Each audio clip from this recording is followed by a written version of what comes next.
यह कहानी शुरू होती है नरक लोक के एक डरावने ऑफिस से, जहां इंसानों के सारे पापों का रिकॉर्ड रखा जाता है। उस ऑफिस में चारों तरफ अंधेरा था और हर जगह फाइलें बिखरी हुई थीं, जिनमें हर आदमी के किए हुए गलत कामों का हिसाब था। वहां के शैतान दिखने में इंसानों जैसे थे, लेकिन उनके सिर पर छोटे छोटे सींग थे, जो उन्हें अलग बनाते थे। ये शैतान जब किसी आदमी की फाइल खोलते थे, तो उसके पापों को ध्यान से पढ़ते और बिना कोई दया दिखाए उसे आग की भट्टी में फेंक देते थे। उस ऑफिस में एक जादुई कलम थी, जो अपने आप लोगों के पाप लिखती रहती थी।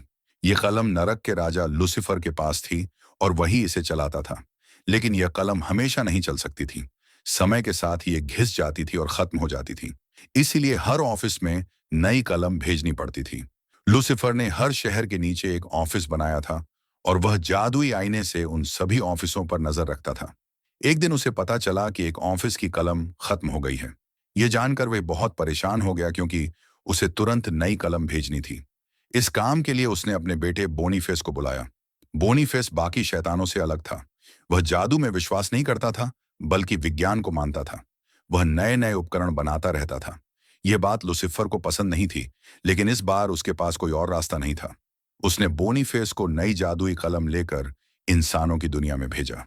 जाने से पहले लूसीफर ने उसे एक लाल जादुई बॉक्स दिया और कहा कि इसे हमेशा इंसानों से छुपा कर रखना, क्योंकि इंसान बहुत चालाक होते हैं और इसे छीनने की कोशिश करेंगे। यह सब सुनकर बोनीफेस नरक की गुफा से बाहर आकर इंसानों की दुनिया में चला गया।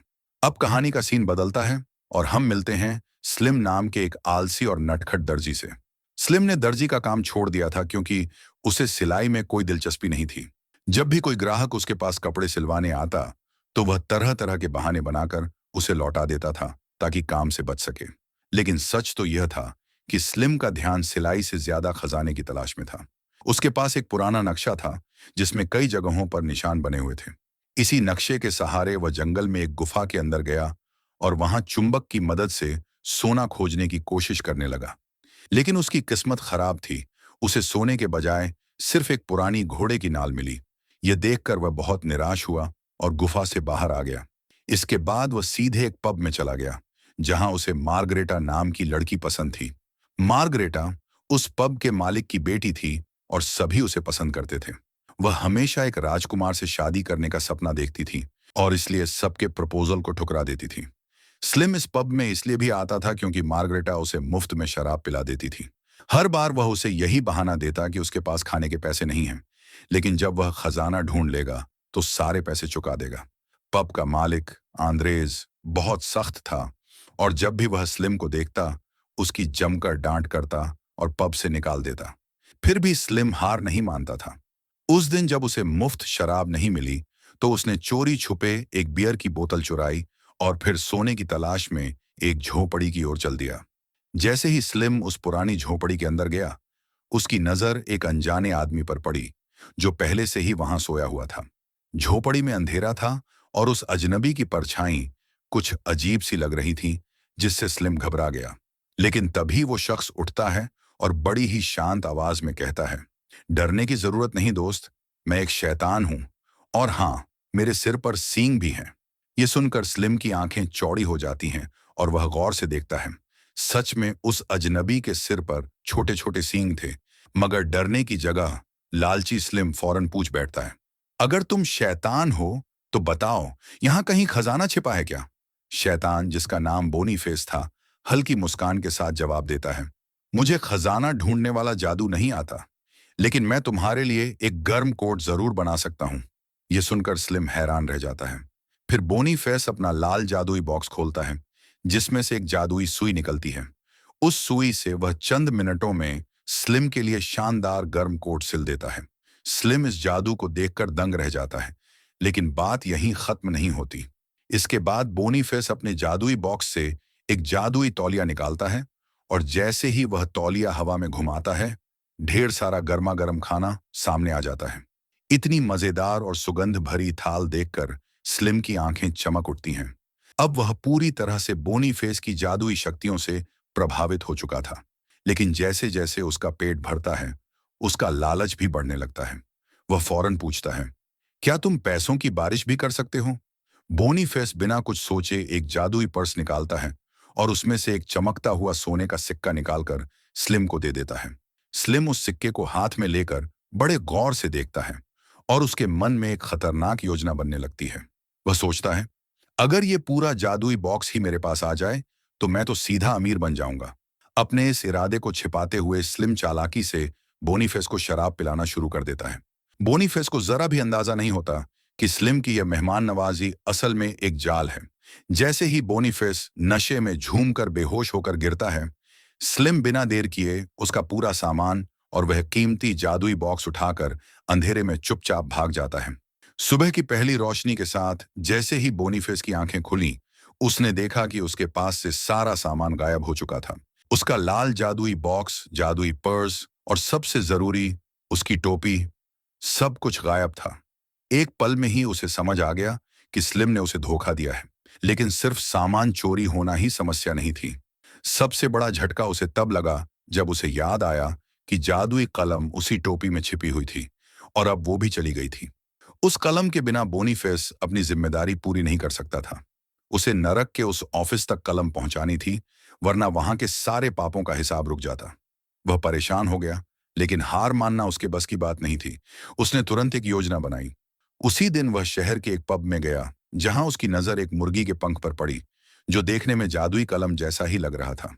जैसे ही वह उसे चुपचाप उठाने ही वाला था, तभी वहां मार्गरेटा आ गई। मार्गरेटा को जैसे ही बोनीफेस दिखा, उसे शक हुआ कि ये कोई चोर है जो पब में चोरी करने घुसा है। बिना वक्त गंवाए उसने पास रखी पानी की बाल्टी उठाई और सीधे बोनीफेस के ऊपर उड़ेल दी। बोनीफेस पूरी तरह भीग गया और शर्मिंदगी में वहां से भागने लगा, मगर भागते भागते वो उस मुर्गी का पंख चुराने में कामयाब हो गया। उधर कहानी हमें ले जाती है शहर के नए मेयर फेक बिल की तरफ, जो देखने में शरीफ लगता था, लेकिन असल में बहुत बड़ा धोखेबाज था। उसने हाल ही में हुए चुनाव में धांधली करके जीत हासिल की थी। पूरे शहर को यह बात पता थी, लेकिन डर के मारे कोई कुछ बोल नहीं पाता था। मगर उस दिन कुछ अलग हुआ। पीटर नाम का एक आम इंसान, जो अपनी बीवी के कहने पर हिम्मत जुटाता है और सबके सामने चिल्लाकर कहता है, हमें पता है तुमने चुनाव में बेईमानी की है, हम तुम्हारी ये जीत नहीं मानते। भीड़ सन्नाटे में आ गई। फेक बिल का चेहरा एक पल में सफेद पड़ गया। उसे समझ आ गया कि अगर लोग एकजुट हो गए तो उसकी सत्ता खतरे में पड़ जाएगी। लेकिन वह चालाक था। उसने एक और चाल चली। उसने वहीं खड़े होकर घोषणा की, आज रात मेरी जीत की खुशी में एक भव्य दावत होगी। सबको फ्री खाना और बियर मिलेगी। जैसे ही लोगों ने फ्री बियर और खाना सुना, उनका गुस्सा पल भर में गायब हो गया। जो लोग अभी तक सच्चाई और न्याय की बातें कर रहे थे, वे अब भूखे कुत्तों की तरह दावत के नाम पर टूट पड़े। और फेक बिल एक कोने में खड़ा चुपचाप मुस्कुरा रहा था, क्योंकि उसकी एक और चाल कामयाबी से चल गई थी। अब कहानी लौटती है स्लिम की ओर, जो अपने घर में गहरी नींद में सो रहा था। लेकिन जैसे ही उसकी नींद खुलती है, उसकी रूह तक कांप जाती है। उसके सामने एक हैरान कर देने वाला नजारा था। हवा में एक जादुई कलम हवा में तैर रही थी और अपने आप एक मोटी किताब के पन्नों पर कुछ लिख रही थी। पन्ने एक एक कर नीचे गिर रहे थे और हर पन्ने पर किसी न किसी इंसान के पापों का हिसाब लिखा था। स्लिम कांपते हुए एक पन्ना उठाता है और जैसे ही वह उसे पढ़ता है, उसकी आंखें फटी की फटी रह जाती हैं। उस पन्ने पर उसी का नाम लिखा था और साफ साफ लिखा था कि उसने बोनीफेस का सामान चुराया है। अब तक जो उसे मजाक लग रहा था, वो अब डरावना हकीकत बन गया था। लेकिन इसी बीच उसकी नजर एक और पेज पर पड़ी। ये पेज किसी और का नहीं, शहर के मेयर फेक बिल का था। उसमें साफ लिखा था कि फेक बिल ने चुनाव में बेईमानी की थी और धांधली से मेयर बना था। अब स्लिम को समझ आ गया कि यह जादुई कलम कोई मामूली चीज नहीं है। अगर इसे सही से इस्तेमाल किया जाए तो ये किसी की भी सच्चाई दुनिया के सामने ला सकती है। दूसरी ओर कहानी हमें लेकर जाती है नरक के ऑफिस में, जहां बोनीफेस नकली कलम लेकर पहुंचता है। उसने असली कलम खो दी थी और अब बस दिखावे के लिए वह वहां पहुंचा था। वहां के बाकी शैतानों से वह कहता है, बारिश में कलम भीग गई थी, इसलिए अभी वह काम नहीं कर पा रही है, कुछ दिन लगेंगे। शैतानों को उस पर शक तो होता है, लेकिन वो उसकी बात मान लेते हैं। हालांकि पूरी तरह संतुष्ट होने के लिए वो जाकर सारी बात लुसिफर को बता देते हैं। जैसे ही लुसिफर सुनता है कि कलम काम नहीं कर रही, वह गुस्से से उबल पड़ता है। वह चिल्लाकर कहता है, यह नामुमकिन है, जादुई कलम कभी रुक नहीं सकती। तुम सब उसकी हर हरकत पर कड़ी नजर रखो। इधर इंसानों की दुनिया में स्लिम अपने लालच की नई चाल चल रहा था। उसने एक शानदार राजसी पोशाक पहनी, अपने बालों को संवारा और बन गया नकली राजकुमार। फिर वो सीधे पहुंचा शहर के मेयर फेकबिल के पास। उसने मेयर से कहा, मैं बाहर से आया हूं और मुझे तुम्हारे चुनाव की जांच करने का हुक्म मिला है। लोग कह रहे हैं कि तुमने चुनाव में धोखा किया है। फेकबिल का चेहरा पल में सफेद पड़ गया, लेकिन वह चतुर था। बोला, यह सब मेरे खिलाफ साजिश है, झूठ है। लेकिन स्लिम ने तुरंत वो जादुई पेज निकालकर मेयर के सामने रख दिया, जिस पर उसके सारे पाप लिखे हुए थे। अब मेयर समझ गया कि उसकी पोल खुल सकती है। तभी स्लिम ने धीरे से कहा, अगर तुम ये राज दुनिया से छिपाना चाहते हो तो तुम्हें शहर के बीचों बीच एक सुरंग खुदवानी होगी। असल में स्लिम को उस सुरंग के जरिए खजाने तक पहुंचना था, लेकिन उसने मेयर को यही कहा कि यह आदेश ऊपर से आया है। मजबूरी में फेकबिल को स्लिम की बात माननी पड़ती है। अब कहानी वापस पहुंचती है नरक लोक के उस अंधेरे और रहस्यमयी ऑफिस में, जहां बोनीफेस एक दिन फाइलें पलटते हुए मार्गरेटा की फाइल निकाल लेता है। लेकिन जैसे ही वह उस फाइल को खोलता है, वो चौंक जाता है, क्योंकि उस फाइल में एक भी पाप नहीं लिखा था। जी हां, मार्गरेटा अब तक एकदम निर्दोष थी। यह पहली बार था जब बोनीफेस को किसी इंसान के लिए सच्चा प्यार महसूस हुआ। उसकी आंखों में चमक आ जाती है और दिल की धड़कन तेज हो जाती है। दूसरी ओर इंसानों की दुनिया में स्लिम और फेकबिल अब अपने प्लान को और आगे बढ़ा रहे थे। उन्होंने शहर के उस इंसान को बुलाया जो फेकबिल के खिलाफ सबसे ज्यादा बोल रहा था। स्लिम और मेयर उसे शानदार कपड़े पहनाते हैं, स्वादिष्ट खाना खिलाते हैं और बड़ी चालाकी से उसे खजाने की खुदाई में लगा देते हैं। पीटर को लगता है कि वो किसी नेक काम का हिस्सा बन रहा है, लेकिन असल में वह स्लिम की लालच भरी साजिश का एक मोहरा बन चुका था। उधर नरक में हलचल मच गई थी। जादुई कलम अचानक लिखना बंद कर चुकी थी, जिससे सारे शैतानी कर्मचारी परेशान हो उठे। सब बोनीफेस से सवाल पूछने लगे, कलम क्यों नहीं चल रही? बोनीफेस, जो पहले से ही झूठ पर झूठ बोल रहा था, अब एक और बहाना बनाता है। शायद अब शहर में कोई पाप कर ही नहीं रहा है। जब तक कोई नया पाप नहीं होता, तब तक तुम सबकी छुट्टी। शैतान लोग उसकी बात मान लेते हैं और खुश होकर आराम करने लगते हैं। लेकिन बोनीफेस वहीं नहीं रुकता। वो कहता है, मैं ऊपर जाकर तुम सबके लिए शराब लेकर आता हूं। अब बोनीफेस पहुंचता है इंसानी दुनिया में और एक जादुई गियर को एक पुराने कुएं में फिट कर देता है। ये गियर ऐसा था कि पानी अब अपने आप भरने लगा और बिना किसी मेहनत के ऊपर आ जाता था। फिर वह सीधा पहुंचता है पब में, हाथ में फूलों का गुलदस्ता लिए, और सीधा जाता है मार्गरेटा के पास। वह उसे खुश करने की कोशिश करता है, लेकिन तभी सब कुछ बदल जाता है। पब का दरवाजा जोर से खुलता है और अंदर आता है फेकबिल अपने सैनिकों के साथ। वह चीखकर ऐलान करवाता है, आज से ये पब बंद किया जाता है और अब से पूरे शहर के लोग सुरंग की खुदाई करेंगे। लोग हैरान रह जाते हैं। मार्गरेटा का पिता, जो पब का मालिक था, गुस्से में आकर सैनिकों से भिड़ने लगता है, लेकिन फेकबिल उसे धमकी देता है, या तो खुदाई करो या जेल जाओ। मजबूरी में वह मान जाता है। और यही नहीं, मेयर अपनी चाल को और गहरा करता है।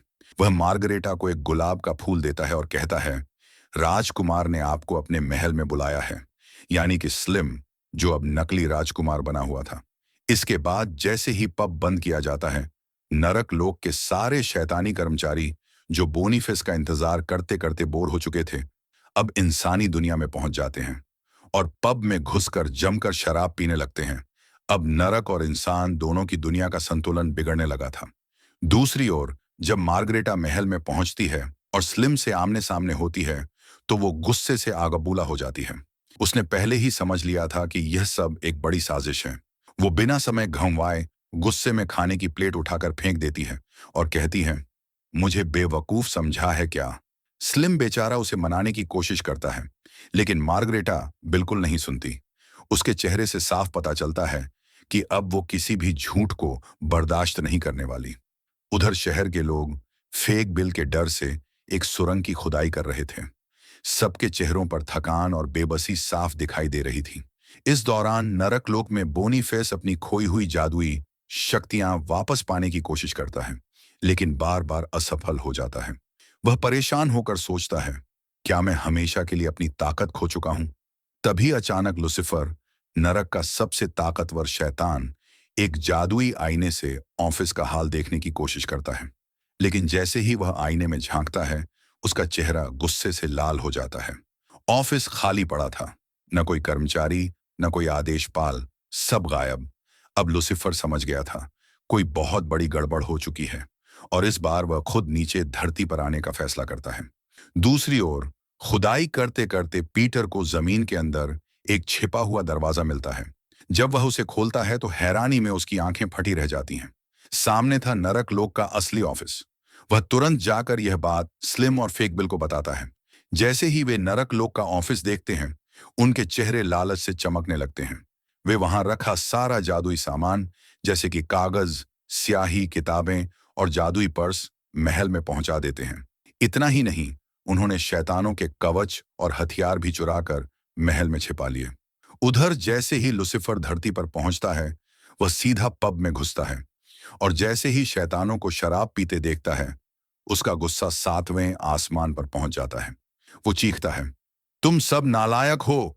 किसी को हमारे नरक के ऑफिस के बारे में पता चल चुका है और अब हमारा सारा सामान गायब है। शैतान घबराकर इधर उधर देखने लगते हैं।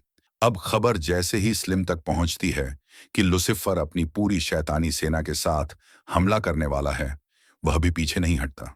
वो युद्ध की तैयारी में लग जाता है। उसके मन में एक ही बात थी, अगर मैंने चालाकी से खेला तो जीत मेरी ही होगी।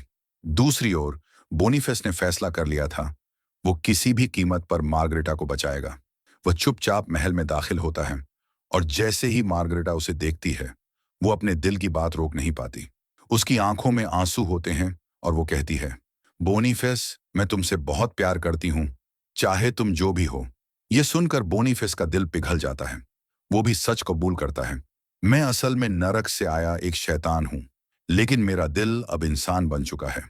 इसके बाद बोनीफेस एक सैनिक का भेष बनाकर मार्गरेटा के पिता को बचाने के लिए जेल की ओर जाता है। वहां वो जेलर को बहला फुसलाकर चुपचाप भगा देता है और उसके पिता को आजादी दिला देता है। लेकिन तभी उसकी नजर जेल के कोने में रखे शैतानों के छिपाए गए कवच और हथियारों पर पड़ती है। वही सामान जो स्लिम ने चोरी करके यहाँ छिपा दिया था। उधर लुसिफर भी अपने पूरे शैतानी गैंग के साथ महल में पहुंच चुका था, लेकिन इस बार उन्होंने चालाकी दिखाई। सबने नकली लकड़ी के सींग पहन लिए थे ताकि कोई पहचान न पाए। स्लिम हमेशा की तरह चालाकी दिखाते हुए उन्हें नीचे जेल में ले जाता है और कहता है, घबराओ मत, मैं तुम्हारे सारे हथियार लौटा दूंगा।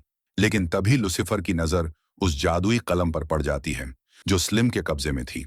स्लिम तुरंत मौका देखता है और जेल का दरवाजा बंद कर देता है।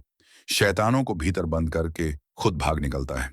इसके बाद वो फेक बिल के पास जाकर कहता है, कल सुबह हम इन सभी शैतानों को फांसी पर लटका देंगे और हमेशा के लिए इस मुसीबत से छुटकारा पालेंगे। लेकिन ये बातचीत बोनीफेस और मार्गरेटा सुन लेते हैं।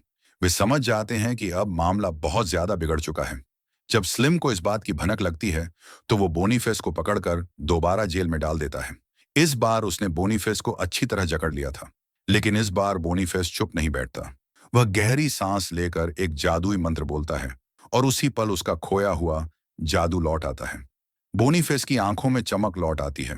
वह अपना कवच और हथियार पहनता है और जेल के दरवाजे को तोड़कर सीधा आसमान में उड़ जाता है।